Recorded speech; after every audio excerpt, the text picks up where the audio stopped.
What is going on, everybody? Welcome to the latest episode of 49ers Unfiltered.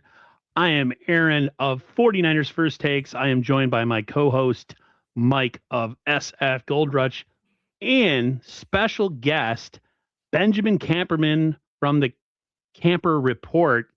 Uh, he's been on YouTube quite a bit. I haven't done a show with you in probably 3 years.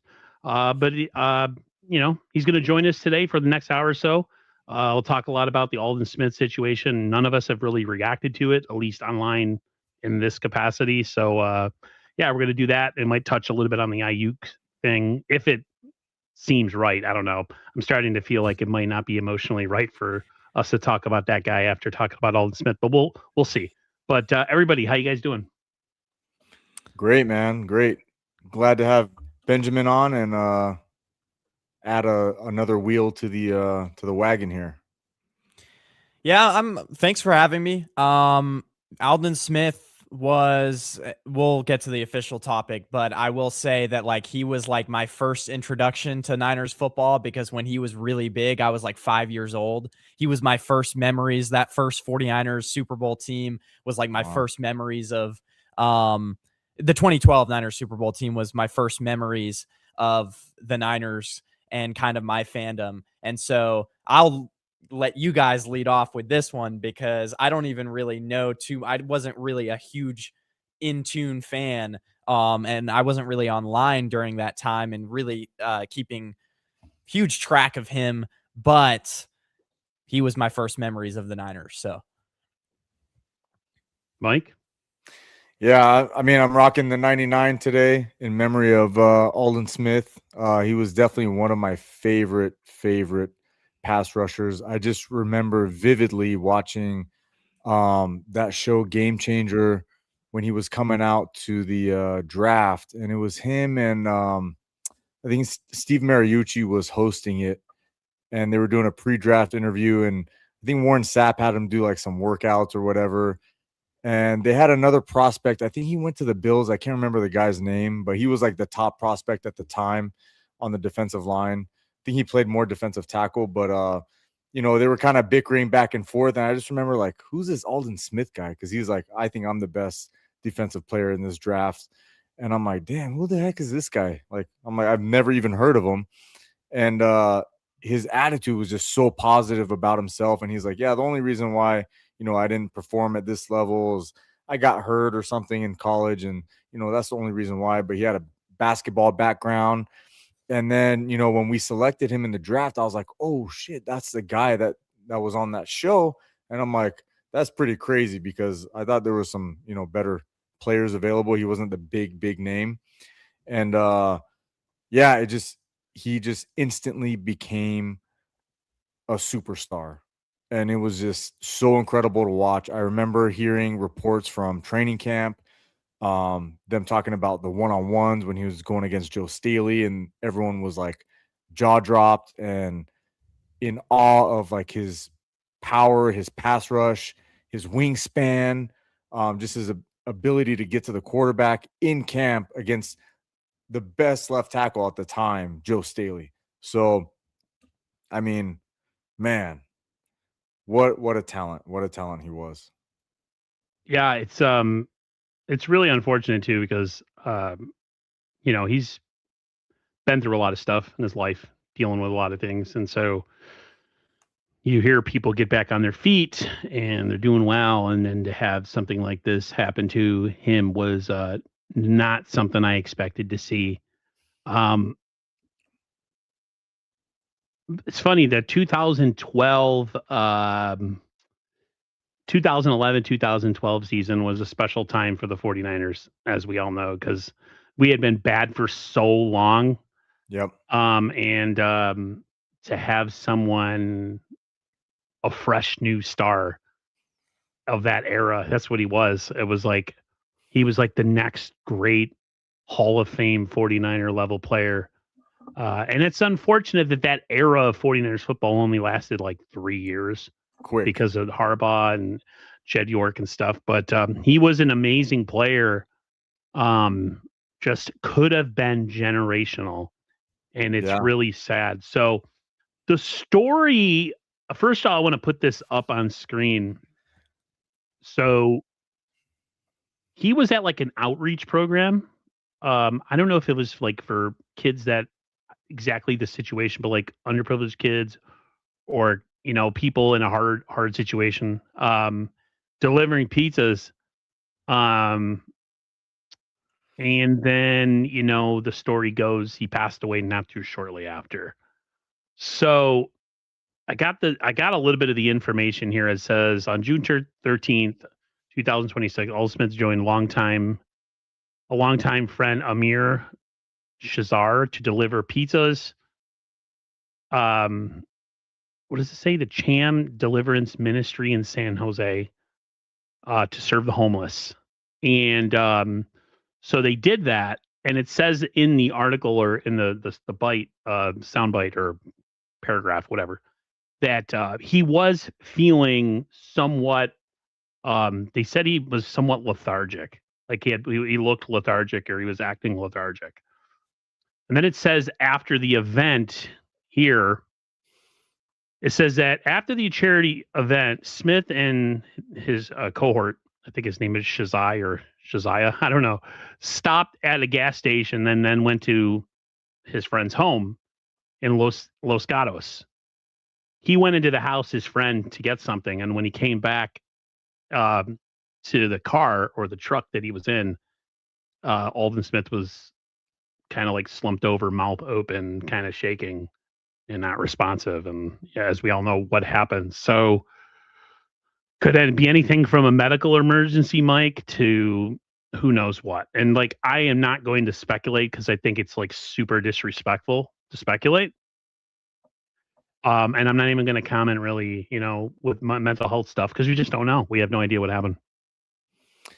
Yeah, that's pretty crazy. It's very sad. I mean, just imagine, that guy, he got out of his car, went inside his house, and he comes back, and the guy that he's riding with is essentially dead in the passenger seat. That's got to be pretty crazy. I know they said like Anthony Bobby Dixon was there. Mm-hmm. That's kind of weird. I don't know how that tied in, but they're trying to do CPR to revive him at the time, and it was all in good faith, but it just didn't work out. And unfortunately, one great talent from the 49ers is no longer with us, and it's sad because Aldon, in every interview he's ever done, you could tell he was such a good person at heart. He wasn't that arrogant, cocky, just full of himself guy, which he honestly had every right to be for how fast he ascended in the NFL. But he kept it very cool, and even after he left the NFL, he just seemed very humble. And I don't know if you saw the report. I guess he was at rookie minicamp, a couple Yeah, he days had just ago, right? yeah. And or last week, and talking to the rookies and stuff, and that's pretty amazing. I appreciate that the Yorks and Kyle and John wanted him to come and be part of the family still, and give his advice to the young guys out there that are coming into the league. It's just it's really a crazy story, and it sucks, man. I know Justin Smith recently talked about Aldon Smith as well, talking about how he talked to him recently. When Justin Smith was on the podcast, I think that was when he was talking about how he like burned all of Joe Staley's furniture or something at his house, and he was like, "Oh yeah, I still talk to Aldon, here and there." So it's like, man, all these guys are still in touch with each other, and it's just like, it sucks, man. It's just what happened. To me, it's nothing's better than a comeback story, right? Like when someone's struggling and they come back and they come back better than ever. I mean, he had issues with, I think it was alcohol that he dealt with. Yep. Had some issues with the law. I mean, this guy's freaking woman, I think, cheated on him with Colin Kaepernick. Yeah. That whole imagine that guy is, huh? Look, man, say what you want about that, and people can make comments like that has nothing to do with football. Bro, I worked in a situation where a girl I was with started having feelings for another dude where I was working at the same place. They eventually went out, and it caused a big old to-do. It affects you. I don't care what you say, Absolutely, it does. especially when it's thrown in your face. And Especially for a guy who's on the edge, right? yeah, someone Aaron? who like easily, because I have issues with my anger and stuff like that. The one thing I don't like being, I'm always kind of, I have a little what they would call a case of the red ass.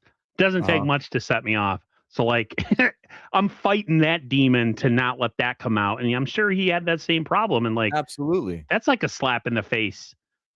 100%. They were from the same draft class, and Yeah, he did that to him. That's who crazy. would do that? Like, I wouldn't do it. Some of his accomplishments: he's a 2012 NFC champion, 2012 first team All Pro and Pro Bowler, 2012 sack leader with 19 and a half, a Niners single season record, 2011, what does it say? Defensive Rookie of the Year, 14 sacks, second most ever by an NFL rookie. How did we not get a ring, Aaron, with him and Justin Smith? How is that possible? Because How? Big Mouth Dante Whitner and the rest of that defense decided not to show up in the beginning of that game. Oh my God! All these guys that Dante always mouthing off, talking about stuff, and this man, like, they didn't show up in the beginning of that Super Bowl.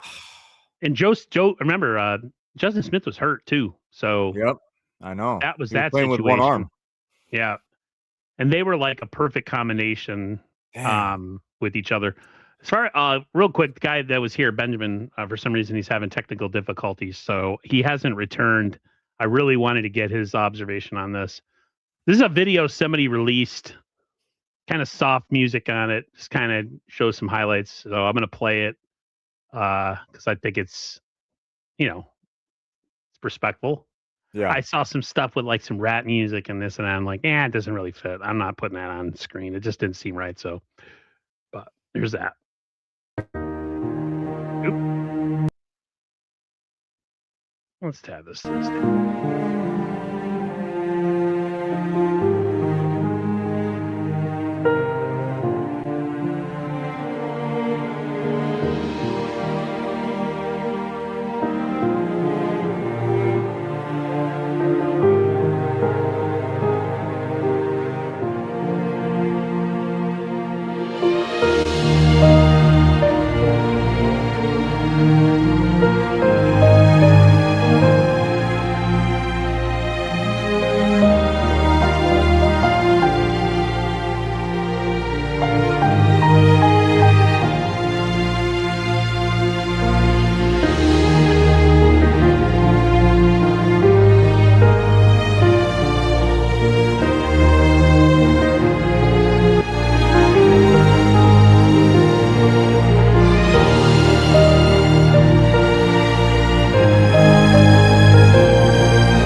That sucks. what a stud, man. Nice music, whoever put that out there. Way to permanently depress 49er fans. Man, you watch that and the greatness it could have been. He single-handedly terrorized Aaron Rodgers. Just, oh God, I remember that video of him taking down freaking Ben Roethlisberger was like he hoisted it, man, in the air and slammed him. It was beautiful. Man, and for all the Rams fans out there, if you guys don't know who that was that he sacked, that was Sam Bradford. Just in case you jumped on the bandwagon a little late. Yeah, when you guys weren't fans of your own team 10 years ago or 12 years ago he was the quarterback before Jared Goff. Yeah, so we all know half of you weren't fans before that. Mm-hmm. Kind of like Seattle. The 12th man. Y'all didn't exist until Sherman and those boys got there, so I don't even want to hear that 12th man trash. Hey, they did win the Super Bowl, though, so I got to give them their props, but that's sad. That's so sad. Super sad, man. Super sad.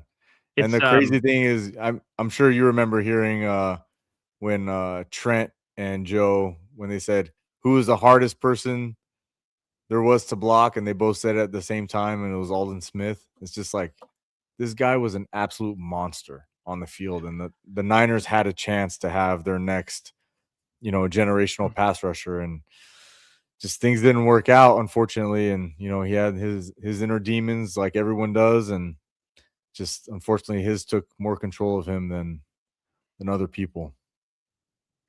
Man-tarded. Great name, by the way. Man. He said Aldon is my personal Hall of Fame. He would have 500 sacks if he could have stayed on the field. Yeah, people have their own demons, man. And that's, like I said, I'm always about the comeback story. I'm all about people, what do they call it? Like the Phoenix, or is that famous, like, where people rising from the ashes, having us. I really hope that it wasn't something like, drug related or something, because that would hope suck. So, man. I mean, either way, it's. And even if it was, I mean, nobody's perfect. Yeah. People slip and things happen, and he was doing more good for people at his lowest point than a lot of people do at their highest point. You know what I mean? Exactly. Look at what he was doing the day before he died, or the day of his death, and it's pretty remarkable when he wasn't even doing that well himself. Aaron, honestly, I had no idea he was in that bad a shape financially, and living in a motel. I had no idea that he had already ran out of money. When was doing roofing jobs and stuff? I had no idea about that. Was this new? I didn't know about that. When was this? Yeah, this is new news? Yeah, so he was I guess he was staying in hotels and in Texas and working, going door to door, advertising for roofing jobs, trying to, get people to redo their roofs and stuff. And which there's nothing wrong with that kind of lifestyle. No. But to absolutely not. But I'm just saying, I didn't know Aldon Smith was at that level. I thought he had made enough money. Maybe he was, he had some investments or whatever. I know he had his alcoholism.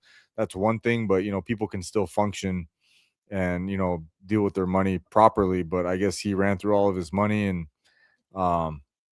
he was pretty much damn near homeless and staying with other people and stuff like that. So I had no idea it was that bad for him. How did he die? No, it hasn't been released yet, but essentially, story was, if you're still here, I don't even know what your name is. I don't even know. You don't have a name. Emoji. Man. The story was they were going to a place to help homeless kids. It was like some outreach program, and he was delivering pizzas. They said he was somewhat lethargic. Returned home with the guy that he went there with, a longtime friend. His friend went into the house, and when he came out of the house, he was mouth open, slumped over in his seat, unresponsive. They said shaking or something like that. And he wasn't able to be revived. That does sound like something Mike can, but then again, it could have he had a heart attack. Yeah, I mean, if he was lethargic throughout the day, that is consistent with having, some type of, maybe blood pressure issues, stuff like that. So you never know. Heart issues up until he died. When he died, and he would get lethargic. Mm-hmm. Go ahead. I'm sorry, I didn't mean to cut you off. No. I mean, that's just it's consistent with some type of heart problem. So you never know. I guess we just got to wait and see. Lori says, I know the 49ers Foundation was personally helping him. I'm glad to see so many players staying in his corner. When you're a good person who's struggling, people know that. When you're an a-hole and you're struggling, people know that too. Yeah. All I've ever heard about him that is he was a good guy. Yep. He just had his demons, which we all do. Everybody has their own demons and things that they go through. And it's just sad because we have no idea what kind of like trajectory his life was on or where it could have gotten. So, man, to hear that, it was tough. Like, it was so out of the blue too. Like, you weren't even at your phone. I messaged you like, hey, you want to do a stream tomorrow? Talk about, and you're like, wait, I didn't have service all day. What the heck just happened? Yeah, my phone was blowing up. I'm like, whoa, what's going on? And I'm like, oh crap. I'm like, I can't believe that happened. And I know he was just like on a barbershop podcast. I don't know if you saw that. Yes, I didn't. They asked him, like, oh, what's going on? How you doing? And he's like, oh, not too good. I've been better. And the guy's like, you want to talk about it? Like, it's a barbershop, man. This is where you come vent. That's where the boys go and you talk with whatever you got to talk. And he was like, nah, I'm blessed. I'm good. And that was just, my heart kind of sank, when I heard that. I was like, damn, he's really going through it. He's really going through it. And he's so selfless that like he didn't even want to burden the barber or the podcast, like he's like, no, this is not the time or place. Like, yeah, I can easily say a pity story and have people feel sorry for me, but he's like, Yeah. no. And there's people idiots out there that would have gave him grief. Yeah, for but that, he was so, selfless about that. And that made it even harder to deal with this. You know what I mean? He's just such a good dude. he had his problems, and he didn't want to put that burden on other people by telling them about those problems as a sign of a good person. But from someone who deals with mental health issues, not saying that's what it was, but like you gotta let people know when you're struggling. It's not it has nothing to do. Just some people are different. Some people would rather not talk about their problems. I'm a very open individual. Sometimes I tell people about things even when they don't want to hear about them. It's just like, but he seemed like the type of guy that he didn't want to burden people. And, Yeah. I hope he didn't suffer.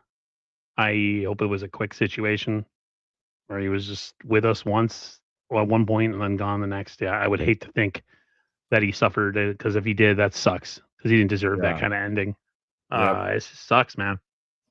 That was a special time, that team, that little bubble of time with Harbaugh and that squad. It could have been something special. It could have been really something special. And it's like, I'm still waiting for like the reporters to like talk about exactly what went down. Right? Oh, we got him back. All right. My apologies, guys. Technically, I had to restart my computer. Anyway, continue on. No, I mean, what was your reaction to the news when you heard about the situation with Aldon Smith? Because we've been talking reaction and what it could have been. We talked a little bit about what like the situation, the medical situation that his friend said that he was going through, and how are you feeling like about all that? Because you said you were a young guy. You were like what, 4 years old? Yeah, 5 years old when they make it to the Super Bowl. Yeah, that's crazy, bro. I've been at work today. The last I heard about his situation was that his friend went to turn off lights in his house. Yeah. And then he came back and he had died in the car. And then the other thing that I had heard was the story. Also, he was donating pizzas to people in the community, and he had been doing construction beforehand for a couple of years in Texas. That's the whole story, correct? Yeah, that's what Mike. So is he? They were at an outreach place for homeless children, children that deal with homelessness. They said he wasn't feeling well when he was there. Like he was somewhat out of it. Or what's the word? Lethargic. And then, yeah, like you said, they went back to the friend's house. The friend went to go inside, and when he came back, he was slumped over. That's like, man, really? That just would that be a stroke? Could be a lot of things, man. It could have been. I don't want to speculate about drugs because that's not right. Yeah. Heart attack, like you said, a stroke. It could be anything. Maybe he had a congenital issue that we didn't know about that maybe we'll find out. Heart problems. I mean, heart problems run in my family. My dad died at 59 from congestive heart failure.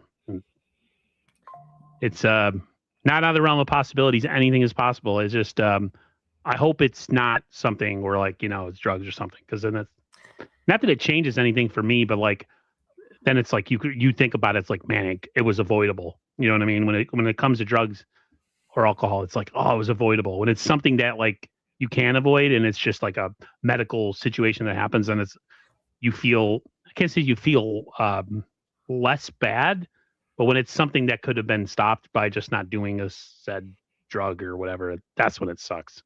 Yeah. Well, I was going to say with athletes, like you said, it could have been multiple things. I every year, because I'm a distance runner at the college that I run for, and every single year we have to be tested for sickle cell. And that started showing up. There were some cases where a couple athletes just dropped dead because they had underlying cases of sickle cell. Also, we talked, I don't know if you guys already talked about this, but the whole brain injury thing, and Alex Smith is actually really invested in the sciences now that are coming out, and they're trying to treat Alzheimer's for people that have gotten too many brain injuries. It's a whole non-for-profit, or not, maybe it's not a non-for-profit, but he's very invested in medicine for brain trauma injuries. Alex Smith is. And so it could have been, there's so many things with just athletes in general. Potentially since he was a football player, it could have been something to do with, steroids or whatever. And we're not going to speculate on drugs, but yeah, it could have been a multiple amount of things. And then football is just a dangerous sport. I mean, my parents never made me play it. I wasn't allowed to play either. Yeah. So it's just, it's tough to see because, mental, I mean, I know he's, there was speculation that he struggled with mental health, and, I've even experienced that a little bit within my family. And it's just, it's never okay to see. I mean, a guy, with the amount of talent that he had, 19 sacks, was one of the many great draft picks that Jim Harbaugh made when he got to the Niners, and then, had two really, really elite seasons, a guy like that, and then to die so young, it's just, it's tragic. So. Yeah. As far as like concussions, CTE, there was a guy who used to be a wrestler in WWF, and he got some concussions, so he retired. His whole gimmick, I always forget his name. His gimmick was his college that he went to, and he really was a college, like smart kid. He ended up getting into the study of brain issues, especially around the Chris Benoit situation, with all like the NFL players that were dropping dead. Yeah. All those issues at the NFL when they got sued up the ass with all that stuff. He was one of the people that called Chris Benoit, the wrestler's dad, and asked to study his brain. And his brain was so heavily damaged from concussions that they said that his brain had the look of a person who was in their 70s with Alzheimer's because of that many concussions. It was like mush, dude. Your brain dies if it gets enough. So it could be anything. I don't know if the concussions could lead to somebody passing away from a heart attack. I don't think that has any correlation, but I'm sure that he had, football's a dangerous sport. We all know that. Like, I wasn't allowed to play it. I was 2 years. I was over 6 foot tall in high school, but I weighed about 130 pounds. So I was never going to, I was the right height, but I definitely wasn't the right build. And, I'm sure we'll get the autopsy report in the next couple weeks, a month or so. Speculation is going to be running rampant. I haven't seen a lot of people even people that I don't like that do media. There isn't a lot of, respectfully, there hasn't been a ton of speculation because, how some people like to run with stuff because it gets clicks. Yeah. A lot of people have been pretty respectful about the situation. So I think I like that. I appreciate that. Some people actually have a little bit of a moral compass. Smith was Trent Baalke's pick. Jim wanted Cap. That's true. They got both. Okay. Yeah. That's technicality, but yeah. I know. That's semantics. You got to give Trent credit for that one, for him to find Aldon Smith. He was one of the worst drafters of all time, even worse than this regime. But was he? Yeah. All the ACL guys. Yeah, he had a lot of those guys. Found a lot of good dudes. No, it technically was Scott McLuhan. It wasn't Baalke. Go look at it. Scott McLuhan made a lot of those picks that you saw on that team. The Patrick Willises, the Gores, and all that stuff. That defense was so loaded. My word. Yeah, it was. It was an incredible. They had a pretty. The secondary was pretty garbage, though. That team. I don't know if you guys have looked back at that team. They didn't have the greatest secondary. Deshaun Goldson was pretty good for a while. Yeah. Yeah. Goldson was legit. And what was that guy? Oliver. What was his name? Oliver. Was he a corner? Chris Culliver? Yeah. Chris Culliver. He was good for like a year and a half. And Tremaine Brock. Or Brown. No, Tremaine Brock. I mean, he was a corner, and there was.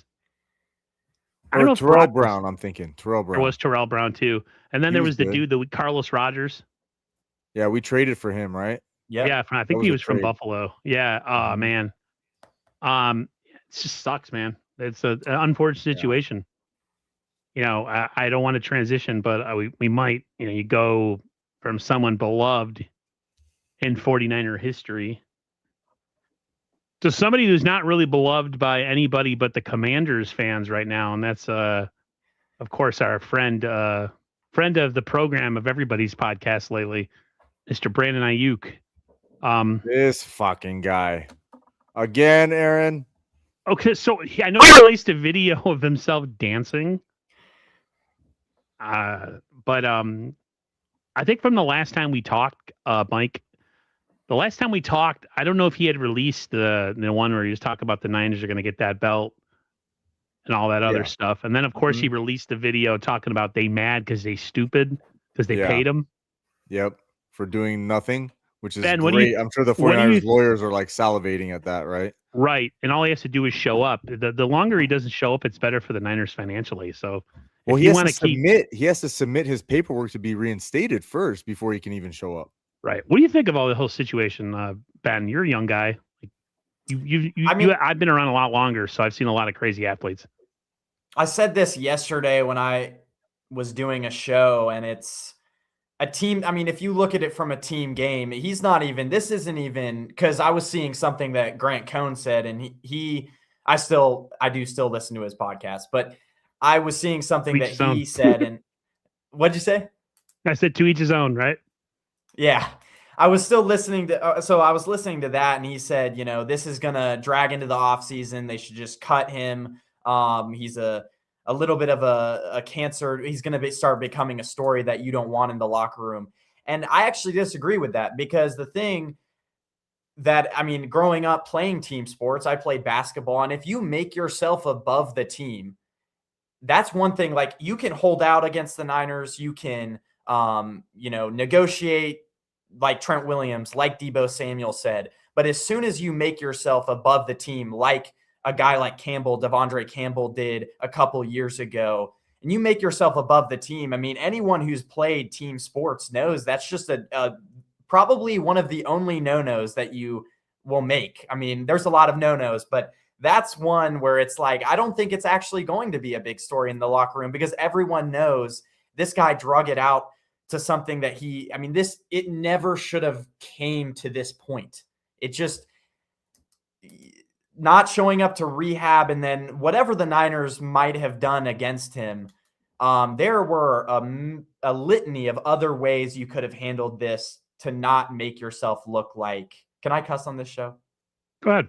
I do it all jackass. The time. Like, it's just, Mike goes in swears in the first 5 minutes. Yeah. So anyway, that's kind of my whole viewpoint on it. Maybe the Niners behind closed doors really were, not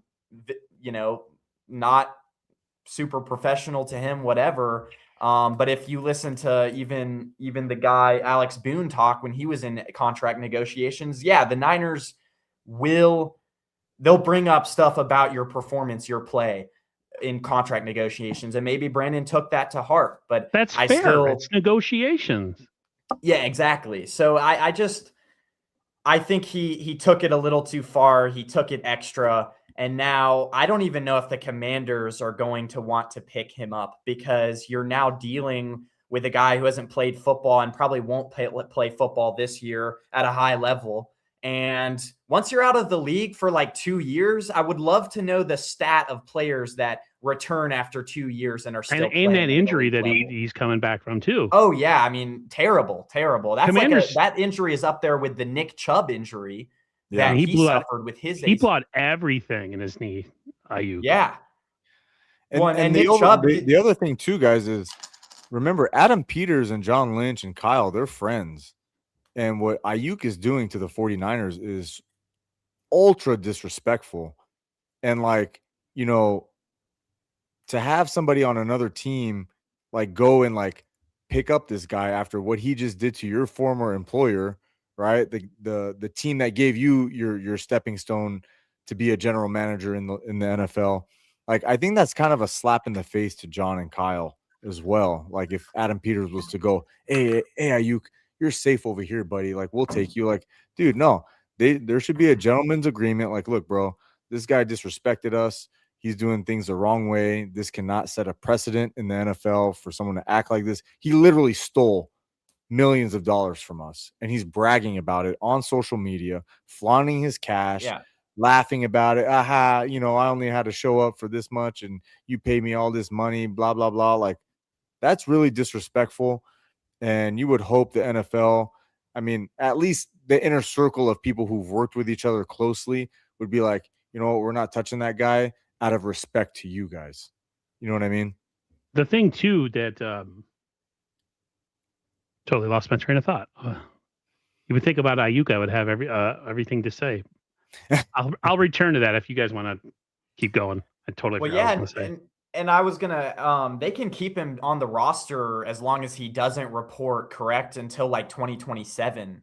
So I mean they have all the leverage in this situation. And I know I guess some would say it's ruining his career, but I mean a millionaire, I don't really feel bad for people who have made a lot of money. It's like there was you guys know who Lewis Hamilton is, the F1 driver. Yep. And it's like he has been on podcasts and he'd be like, well, the world needs less billionaires, but it's like dating a billionaire. And it's like coming from you, you're worth 800 million, you know, your girlfriend is $11 million cars. Got Mr. Beast saying that he's broke, Mr. Beast. And I'm just like, really, bro? It's just, you know, it may be sad if you're wronged and, you know, but it's the right message, the wrong messenger. And so coming from Brandon Ayuk, I don't necessarily feel that bad. No. One of the other things is there was this, and you know, bring up Grant. He released a story about this clique within the 49ers locker room that certain players are a part of that are close to Kyle and John or whatever, and he's not part of that. It's like, who gives a who cares? Yeah, maybe because he's a fucking asshole. Maybe you're weird. Maybe you're a weirdo. Yeah. Maybe you're weird and you don't like fit in. That's your problem, not ours. Like, don't be weird. That's all you gotta be. Like, I'm a weird cat. I don't always fit in with certain groups of people. I could stop being a weirdo, or I could just not hang out with those people. I'm a weird cat. He's probably a weirdo. Maybe he's not a social person. Also, not everyone's gonna get along when you have 100 players on the team, including practice squad. Not everyone's gonna be like, oh yeah, bro, like we're all super tight. Like that's not how it works. No job I've worked. I'm almost 47 years old. I've worked a million jobs. I didn't care. I would use the CM Punk approach where I go to money to make money. I'm not here to make money or make friends. I'm here to make money. That's all I ever went to work to do. I didn't want to hang out with you outside of work. Sorry. But if there happens to be people that are close at work that hang out with each other, who cares? The 80s 49ers were close. I mean, DeBartolo was close with Joe, Ronnie, Roger Craig, you know, Dwight Clark, all these other guys. They were winning Super Bowls. I know. Did any of the other players that were outside of that clique complain that Joe and all those players were close to those guys? No, nobody cared. To me, that's just another reason why he shouldn't have got that money. If you're that much of a sensitive little bitch that you're going to complain over something like that, whatever, dude. I don't understand that kind of mindset. Like, just hunker down, nose to the grindstone, go perform. And then if you don't want to be somewhere and you've played good enough to, you know, get a trade or whatever, then you facilitate it that way by being a professional. I have no sympathy for the guy whatsoever. No, and he doesn't know what he wants, Aaron. This guy, remember, they wanted to trade him. They had a trade in place. And he's like, no, I don't want to. Well, it's like, make up your mind. He's acting like a toddler. Doesn't want to get traded. Doesn't like the contract. What do you want, man? Since day one of these negotiations, he wanted to do a documentary about it because he thinks he's like, what? No, this whole thing is just a disaster. And I'm kind of dumb because I was a big advocate of re-signing him because I thought IU's potential was just through the roof. You know, 1,400 yard season, top 5 wide receiver. The way he would run routes, his yards after the catch, his hand, like everything was just pointing towards the sky for Ayuk. And I was like, there's no way we can replace that production. And, you know, but I didn't see all the inside stuff that was going on. And I'm sure that's why they were so hesitant on paying this guy, because they could see, you know, he wasn't a leader. You know, he wasn't a big, you know, meetings guy, being disrespectful, like doing little things like little microaggressions, you know, like the shorts thing, that's the only thing that we know. What other stuff was he doing behind closed doors? Well, and that's what.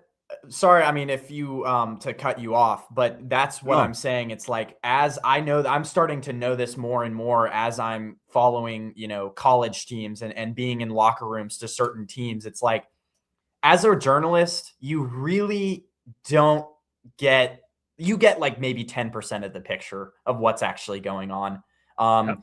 Guys immediately put their guard up when you're trying to interview them and ask their questions. Your questions. They're not friendly to you. Not a lot of guys in the locker room. And so what, Grant would be saying with the whole clicks, and it's like, that's a lot of it is just conjecture. I think that's the right word. And that to me is a pot calling the kettle black.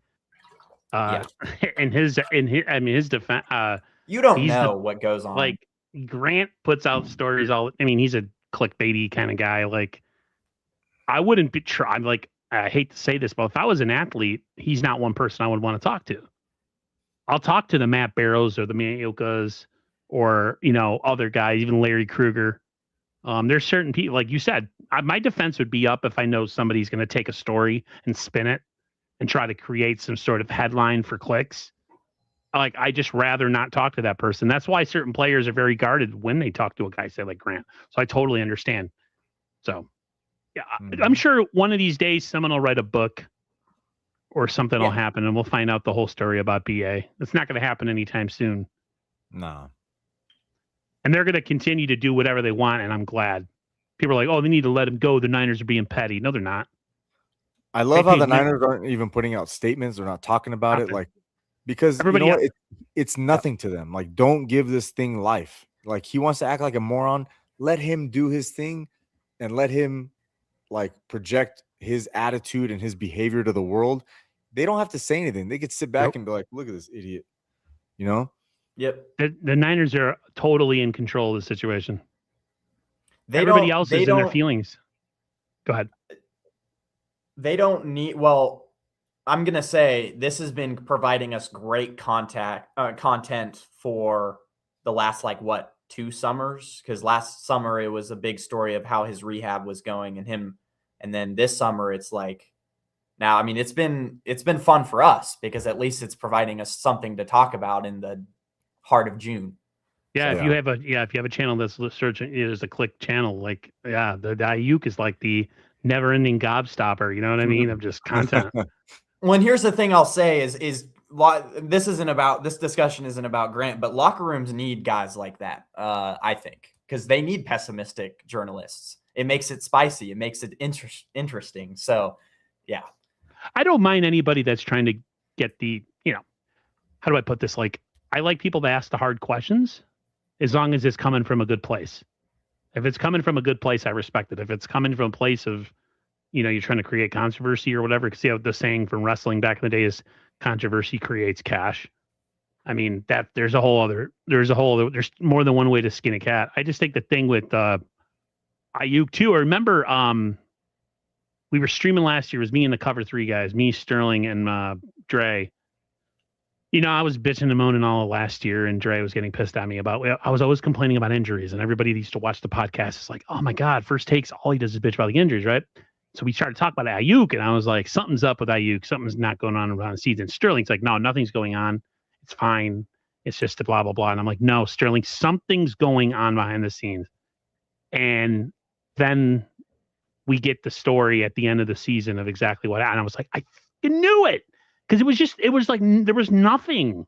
It was like a giant nothing burger. There was no updates. Like, they'd ask Kyle and he'd be like, no, not really any updates. If there is, I'll let you guys know. Like, you're right. It's been a good 2 years. And the Niners, if I'm the Niners, I go all the way up to week 1 and then I release him. And then he has to try to get in shape and be something of value to the Commanders if they're stupid enough to go make a move for him. Because you can't just like walk off, making videos with birds chirping to all of a sudden, catching touchdowns in the National Football League. You got to get your body right, So people trying to make story and making him out to be the victim, I think, is just absolutely infuriating and at what point does it become like tampering, right? Because like He's posting Right. like him wearing like other team stuff. He's posting himself in the location of where the team is, saying, I'm going to be catching touchdown. Like, there's got to be a point where it's like, all right, bro, there's some tampering going on, and this is pretty obvious. And he's like shooting himself in the foot. I'm telling you, if I'm the Niners lawyers, I go after every penny this guy has and be like, he's doing it to himself. Like, you're proving our case for us. We don't have to do anything. We'll just show your social media posts and thanks. Appreciate it. Well, which is why he took down the 2 posts on Instagram about him. Well, yep. I mean, that could be a possible reason. Also, I think that could the be internet is forever, Ben. The internet's forever. Your what is it? Your online footprint or whatever they say it lasts forever. But I will say, like, that's why if he goes to the Commanders, they could have reason to like tell the league or the Players Association, like, maybe you should look into this. But honestly, like, there's going to be so many teams desperate for a wide receiver that, except from the Commanders, like, I couldn't think of any maybe even the Titans. They just drafted the guy from Ohio State, but even like teams like the Titans, the Steelers have DK Metcalf and Michael Pittman, but after them, it's like there's no one. So like, I feel like there are a lot of teams like come week 6 or 7 that might, if he does get cut, that might actually take a shot on him. And if it works out, then hey, you've got yourself, a really good player. But I don't even know if it's going to be the Commanders at this point because of the risk of like if you pick him up, there might be possible investigations that ensue. So I don't think the Niners would even care if there was tampering. They just, once he's off their hands, that's all they care about. Yeah. Because it's not like a draft pick is going to benefit them anyways. I don't think the league just takes it, doesn't like take it and give it to the 49ers. Like, here, somebody was tampering with your organization. I do find it weird though that he's got the gear on and he's talking about it, and he's got almost a surefire, like he knows it's going to happen. Yeah. That does sound like tampering. Like, how do you know this? How are you so sure they're going to take you? And it might not even be to the point of like them caring about Washington losing a draft pick. It might be more for legal reasons of them trying to recoup even more money. Yes. You know what I mean? Like, that's true. I didn't think about that. Maybe if the league finds that, Washington did tamper, that helps the 49ers case into maybe getting some more money back. I don't know. I'm not a lawyer. I'm just guessing here. But if I'm the 49ers, I try to find every avenue to get money back from Ayuk, from him bragging and boasting about how he stole money from the organization. When it could be he's just doing this for attention. I mean, he doesn't know he's going to go for that team. And I think that's a very possible outcome. He's just absolutely out there. He's acting like a scorned female got done dirty. Yeah. And is like posting all her drama on social media. And like the boyfriend's already moved on with his life. And it's something you would do as a teenager. Yeah, like he's doing fine. You're still stuck on it. Like, you're supposed to be the one that's better in the situation, but yet you're the only one that's talking about it. Like, this, like the Niners, he's like a scorned girlfriend or a scorned lover, like, who got rejected. And it's not like the Niners went out and replaced him. He got dumped because he quit on them. And like, whatever the 49ers do in this case is in the right. I don't see there's no situation you could explain to me that is going to make me pity Brandon Ayuk. I'm sorry. Once you sign a contract, you sign over your life and your rights. Sorry. That's just how it goes, and you're a millionaire. And if you don't want to do the job, then don't sign the contract. I don't know. To me, he just acts like a bitch. I agree. Man. JD Durham says, why would anyone except for the vet? But yeah, I wouldn't, like, if he goes to the Commanders, I don't see him making a ton of money. I think a 1-year incentive laden deal, unless Adam Peters is that dumb. If he's dumb enough to sign him to a big deal, like, we can handle him. You're an idiot. That's fireable offense. If that was the everything you deserve, bro. Yep. If you get fired, like, if you make that move and he flatlines on your team too, and I'm the owner, because I know Magic Johnson is part owner of the freaking, I'm firing his ass with the quickness. Mm-hmm. So if you're going to make a move on a guy like him, I say 1 year, $8 million, and with incentives, it can go to like 12 to 13. I wouldn't do anything more than that. You can't trust him. Pay this dude $8 million. That's Plus, wild. he's coming off a knee. Like he lost his ACL, MCL, PCL, meniscus, and his think brain. his knee and his brain. That was what I said to one of the podcasts a couple weeks ago. I said, was his brain connected to his kneecap when it got tore up? Like, Yeah. did something happen? Like, do concussions? Brainstem came loose. It's crazy. I mean, Peters signed Kinlaw. Yeah. Kinlaw. Well, and if they sign him, I mean, their receiving core. I mean, Antonio Williams, who the receiver out of Clemson, who like probably one of the best spots he could have gone to. He was one of my favorite wide receivers coming out of the draft, and then you have him, you have Terry McLaurin on kind of on the last legs of his career, and then you have Brandon Ayuk, which that becomes a really underrated receiving core. That would kind of be exciting to watch if Brandon Ayuk can return to what he was or close to that. I know Stephon Diggs has been rumored to them too, but now they're saying that the Rams might make a move on him. Of course, the Rams will make a move on him. Sorry, I hate to ruin your. Fit in. They'd find a way. They'd find a way. Well, third wide receiver. But they have Atwell. Maybe they lost him. Oh, did they? Where did he go? I don't know, but their third receiver is Jordan Whittingham. I could double check that. Okay. But yeah, so that would be a really good place for him to go. You put Devontae Adams in the slot. Stephon outside. I just ruined Mike's night. Yeah. Before we get out of here, it's a twofold question. I talked about this on Friday with the guys. With the situation that already happened with the Myles Garrett going to the Rams, and now we have the rumor that Aaron Donald could come out of retirement. One of the names that's being bandied about was Alex Highsmith from the Steelers, which I think would be a very, very 49er type move, because he's actually a really good player, but he doesn't have quite the pull of some of the other guys. But he's a solid, he's healthy. He gets young, sacks. Right? Yeah, he's youngish. Yeah, not super old. I think he's 29 or something. And they can get him for. He's 29. I mean, but I think he'd be a perfect fit, and you're not going to give up a first round pick. In everybody's mind, the Max Crosby would be the only move, but the Niners aren't going to give up that. Especially with him having some injury issues the last couple of years, and him going into his 30s. I could see a move like that, and I actually would like it. Do you guys? I guess I'll ask Mike. Do you see? I already know what your answer could be. You find that as a realistic situation or no? Probably not. I think the Niners really value their draft picks now. I don't know if they think that they think they know how to draft all of a sudden, but I don't see them giving up draft capital unless it's a mid-season trade, right? Yeah. If they find themselves in contention, maybe they go out and make a move depending on their record, but I think they want to wait to see what they have. They want to wait to see how this defense reacts to Raheem Morris and see what happens. I think it's a little bit of negligence to go into the season with Nick Bosa. I mean, I don't know how healthy he's going to be. Right. Mikel's probably not going to come back till halfway during the season.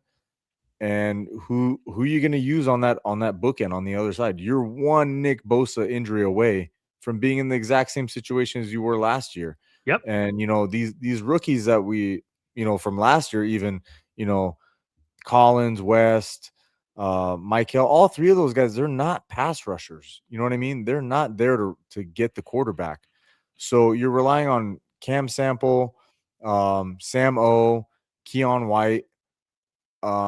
If Nick Bosa misses time, those are your DNs. Romello Height is there, but he's a rookie, and he's more of a situation don't know what he guy. has.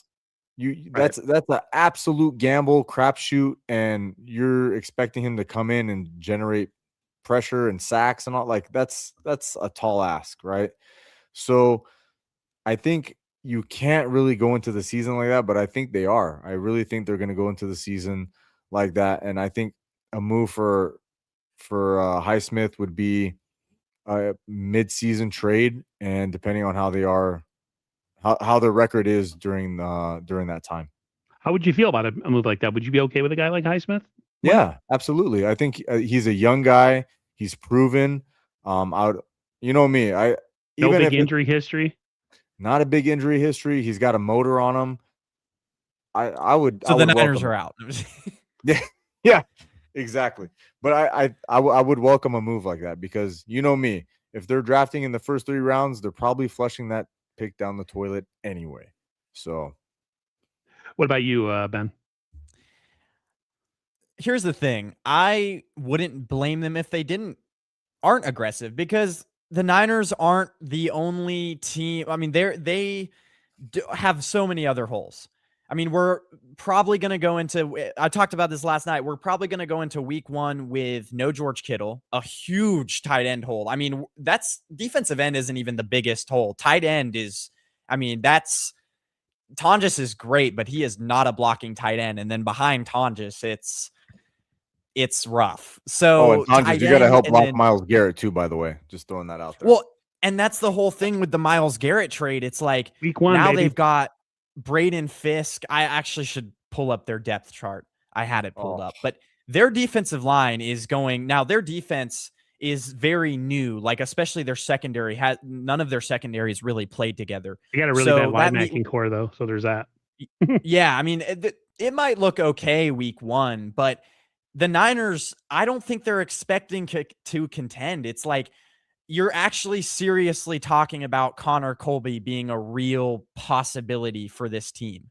And it's like, and then Myles Garrett week 1, who is going to help chip block Myles Garrett? And then there's going to be a lot of situations like it was in the 2023 Super Bowl where there's going to be a guy along that Rams defensive line that's one-on-one with Connor Colby, or maybe a guard helps and slides over and tries to chip block Myles Garrett, and you might have a defensive tackle running free up the middle at don't forget Jake Brendel too, one-on-one. Right. And it's like, and every single one of those guys on the Rams defensive line can win one-on-one, whether it's Byron Young, whether it's Braden Fisk, I have to look up the full defensive line. They all demand like double teams, every guy on that line. It's scary, man. Here's the thing, though, guys. I'll just say this. I'll be the positive person here. Ooh, all right. Still got to play the games. People can get hurt. The Rams, all the pressure is on the Rams to win the Super Bowl. One of their fans commented on something the other day, and he's like, we're going to be coming after your quarterback. And I'm like, with Myles Garrett. And I was like, no, I said, yeah, it's true. You're 100% right. I said, but you know what? I said, there is no excuse that you can make if you guys don't win the Super Bowl. And he agreed with me. Like, all the pressure's on the Rams. The Niners are essentially an underdog this year. Nobody thinks the Niners are coming out of the West. The Niners don't have that pressure on them this year. I still think that they need a safety. And like Mike says, they need another edge piece. I think they need another 2 edge pieces, if you ask me. You know what I mean? I'd go out and get some run-of-the-mill, like, street, a guy that gets cut at roster cut down. And then I would still make a trade. I think they need to make the trade for a defensive end before the season starts. You're really going to go into training camp with like the depth at edge the way that it is right now? It's just, I can't see that. Yeah. And then there's you're going to have to pressure Matthew Stafford because if you give him even a little bit of time, Puka is going to fuck us up. Well, like Puka's that's a wrap. Yeah, Puka's don't even. That's a wrap. And then I have a feeling they're not too hot. They're not too concerned about tight end because I think they're going to use Juice as like the tight end, right? The second tight end behind Tonjes, and they're going to give him a lot of time on the field with Kittle being out. So I would expect to see a lot of Juice and him trying to chip Myles Garrett as well, which is not ideal. Help. Yeah, that's not ideal. The thing is with contention, I really like the idea of making a midseason trade, but you look at the schedule here and it's we all know it, but it's like 49ers, Rams, and then you're looking probably after 7 weeks, and then they have the bye week 8, which is a pretty good time because you can kind of assess your team right before the trade deadline. But you're probably looking at maybe 4-3 as the schedule. I'm predicting 4-3 after 7 weeks. Because it's Rams, Dolphins, Cardinals, Broncos, Seahawks. That's a really tough back-to-back. I'll go 5-2 the first Falcons. 7 weeks. What'd you say? If the Niners are healthy, I think they can go 5-2 in the first 7 weeks. I really do. Yeah, so if they go 5-2, then maybe you're thinking of them making a midseason trade. But other than that, it's you have to be very cautious, because if you, like I said, with all the holes, and then you try to plug one of them, but your team has so many holes that even if you make one trade, it's probably not going to lead you to a Super Bowl. And if it's not going to lead you to a Super Bowl, might as well get a better draft pick. So, Larry said something very similar to what you were saying. He said that the Niners, this is going to be an interesting season for the Niners, because this could be it for this core. They might be too old. We might find out this year that this core is done. He said that he wouldn't make a move at midseason. Like, the Niners have to show that they can make a run of this thing. You're not going to make a move just to make a move, because if this core looks like they're shot at midseason, you got to start planning for the future. And if you're going to make a move for a guy like Crosby, you're essentially going to say, like, if we don't get it with Crosby here on the team, it's over. Like, it's the end of the road. And so this is going to be an interesting season. Like, when you get to week 8, week 10, Mike and Ben, and the Niners have a good winning record, I'd see them make a move. But if they're like at 500 and they look old and they look slow and they're hurt again, they're not moving on from any draft picks. They're going to need every single one, whether they hit on them or not. So yeah. That's why I'm a little confused, because I don't know like what they're trying to do. Like, what's the plan this year? I don't know you either. Have like this aging core. You know, these guys are on the last legs, like their last chance to go get a Super Bowl, but they're like kind of rebuilding, but they're like not. And it's like what are you guys doing? That's what's frustrating for me. I don't understand the direction that they're trying to go, especially because we don't know if Bosa is going to be here next year. They owe him $100,000 million. You know, I have a question to both of you though. Do you think that they still have like replacement core players, young players? I think Alfred Collins is, once he develops and his body type, he's going to be crazy. Like, I think, contrary to popular narrative, I do think that there are some core players on this team that could be really good. So, like I just said, Alfred Collins, especially defensively. You've got what's his name, the nickel. Stout. You've got, I really like him. Lenore, obviously. You've still got Fred Warner, who still has a couple more years. Offensively, we're looking at, I mean, okay, offensively is kind of where I'm like, we're really old on offense. Yeah. Trent. We need another tight end. Tonjes might develop, but Trent's gone. We don't have anything in the making for Trent. Hey, next year's draft is supposed to be loaded, so. Oh, it's a very highly talented draft next year. If the Niners are going to hold on to their picks and go crazy next year, I'm okay with that. So, on offense, we're old. Defense, we're still relatively young, and I think Fred Warner's still got another good 10 years left. Fred Warner's got some time. Nick Bosa, we wouldn't even be talking about this core being done if Nick Bosa could not blow his knee out every other year, right? Yeah. So Trent's old. Next year we could possibly need 2 defensive ends, like 2 completely new ones. So there's nothing in the wings there either. And that's where you might see a trade, like a surprising, I don't know, some trade where we trade an older core piece for maybe a first round pick. Mayoka said something about that. Like, within the next 2 years, don't be surprised. Trent Williams retires. Kyle Juszczyk might be gone. Kittle might go. He wants to be here his whole career, but can his body hold up? The one thing I will say, and I agree, is the Niners are way too loyal to players over winning. Sometimes, like, are we going to move on to these players, or are you going to stay loyal to these guys even though they have nothing to offer anymore? Like, you got to be able to cut the cord, and hey, if your relationship with that player is going to suffer for a couple of years until they retire, then so be it. Like, that's my biggest fear: is can John make that move to be like, hey, Kittle, I love you. You've done everything for this organization, but you don't got it anymore. We're going to let you go. They have those things. It's coming. It's really coming.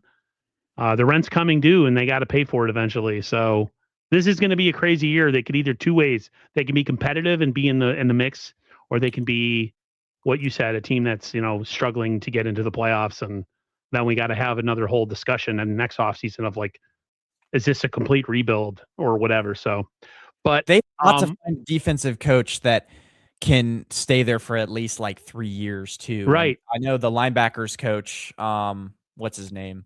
The ex-Seahawks linebacker. KG, right? Oh, KJ. Yeah, I mean that's someone who he's going up the ranks fast. I would really, really like to see him, but we need to stop. Like, I mean, I get it's really good to bring in a guy from outside who knows the system and who's tested, but like, how long does what's his name have on this team before he now leaves to try to? Well, if they suck the next couple of years, he can stay. Yeah. With the Niners, they'll just be good enough for him to get another job next year. But that's going to do it, guys. I'm going to let you guys go because I got to go make dinner myself, and I know Mike's got to get going. Next time, Ben, we have you on, we'll hopefully have your technical difficulties all straightened out. My webcam stopped working, but it was fun with the time that I was here, and I don't know why my computer's so weird. It's okay, man. I have technology. Me and Mike had a problem a couple weeks ago where it was a problem. Mike had no audio because his audio something was up. So he's like, your mic's not working. Your mic's not working. And all of a sudden he's like, it was me. Sorry. But we'll see you guys down the road, me and Mike, on the next 49ers Unfiltered podcast. I have no idea what's going to happen. It's getting slow. The offseason has come to a full screeching halt. Ben, we'll do something in the future sooner rather than later, for sure. Especially with training camp coming. If you're available, I'm down. We can even have you on the Cover 3 podcast on Friday if you're available. But until next time, everybody, stay safe. Mike, and healthy. really quick. What's your Twitter or X? Oh, my Twitter is at 4th and Gold, and my X is at SF Gold Rush. So I'm on. Okay. But I changed my YouTube handle to at 4th and Gold to try to make it all one. But on X, I'm actually at SF _Gold Rush 1. Okay. So, yeah. Thank you. Yes, sir. No problemo. All right, guys. We're out of here. We'll see you next time. Peace.